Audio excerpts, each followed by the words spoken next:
بسم اللہ الرحمن الرحیم۔ اکثر معتبر روایات میں ملتا ہے کہ اپنی مالی حالت کے مطابق اچھا پاک و پاکیزہ اور عمدہ لباس پہننا سنت نبوی صلی اللہ علیہ وآلہ وسلم ہے اور اس سے اللہ تعالیٰ خوش ہوتا ہے۔ اگر حلال طریقے سے اچھا لباس میسر نہ ہو تو جو بھی میسر ہے اسی پر قناعت کرنی چاہیے۔ ایسا نہ ہو کہ اچھا اور فاخرہ لباس انسان کو رب العزت کی اطاعت اور عبادت سے دور کر دے۔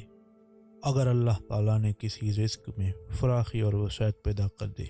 تو بہتر یہ ہے کہ اپنی حالت کے مطابق کھائے پیے اور لباس پہنے۔ اس سے چاہیے کہ اپنے ایمانی بھائیوں کے ساتھ اچھا سلوک کرے۔ اگر کسی شخص کی روزی تنگ ہو اس پر لازم ہے کہ اس پر قناعت کرے اور خود کو حلال اور مشکوک چیزوں سے بچائے رکھے۔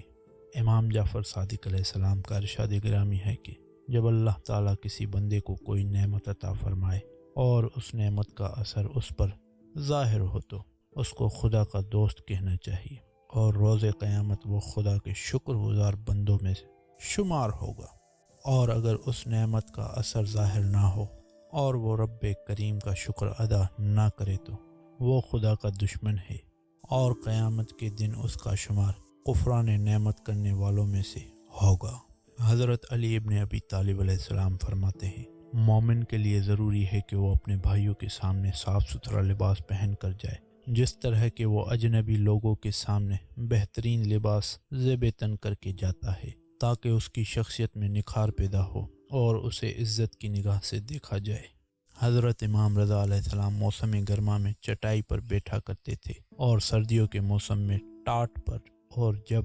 گھر میں سوتے تو کھدر جیسا لباس زیب تن کرتے تھے، لیکن جب آپ گھر سے باہر تشریف لاتے تو نعمت الہی کے اظہار کے لیے اچھا لباس پہنتے تھے۔ حضرت امام جعفر صادق علیہ السلام کا فرمان ہے، خداوند کریم زینت اور اظہار نعمت کو پسند کرتا ہے اور زینت کو ترک کرنے اور برے حال کے اظہار کو قطعی طور پر پسند نہیں کرتا۔ وہ چاہتا ہے کہ اپنی نعمتوں کا اثر اپنے بندے میں اس طرح دیکھے کہ وہ بہترین لباس پہنے، اچھی خوشبو استعمال کرے، مکان کی سجاوٹ کرے، گھر کو صاف رکھے اور سورج غروب ہونے سے پہلے روشنی کا اہتمام کرے،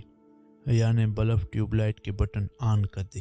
کہ اس سے تنگ دستی دور ہوتی ہے اور رزق میں اضافہ ہوتا ہے۔ حضرت امام علی علیہ السلام کا ارشاد گرامی ہے، اللہ تعالیٰ نے کچھ ایسے لوگ بھی پیدا کیے ہیں کہ جن پر خصوصی شفقت کی وجہ سے ان کی روزی تنگ کی ہے اور دنیا کی محبت ان کے دلوں سے اٹھا لی ہے۔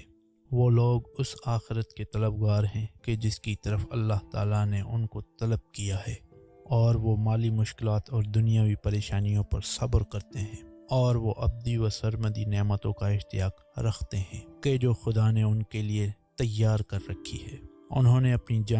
جان آفرین کے حوالے کر رکھی ہے اور ان کا انجام شہادت ہی ہوتا ہے۔ چنانچہ جب وہ آخرت میں پہنچیں گے تو خداوند عالم ان سے راضی ہوگا، اور جب تک وہ اس دنیا میں ہیں ان کو علم ہے کہ ایک نہ ایک دن سب کو مرنا ہے، اس لیے وہ توشہ آخرت جمع کرنے میں مصروف رہتے ہیں۔ وہ سونا چاندی اور مال و دولت جمع نہیں کرتے، وہ سادہ لباس پہنتے ہیں، کھانے پینے میں بیجا خرچ نہیں کرتے، اور جو کچھ بچتا ہے وہ راہ خدا میں دے دیتے ہیں تاکہ ان کی آخرت کا توشہ ہو۔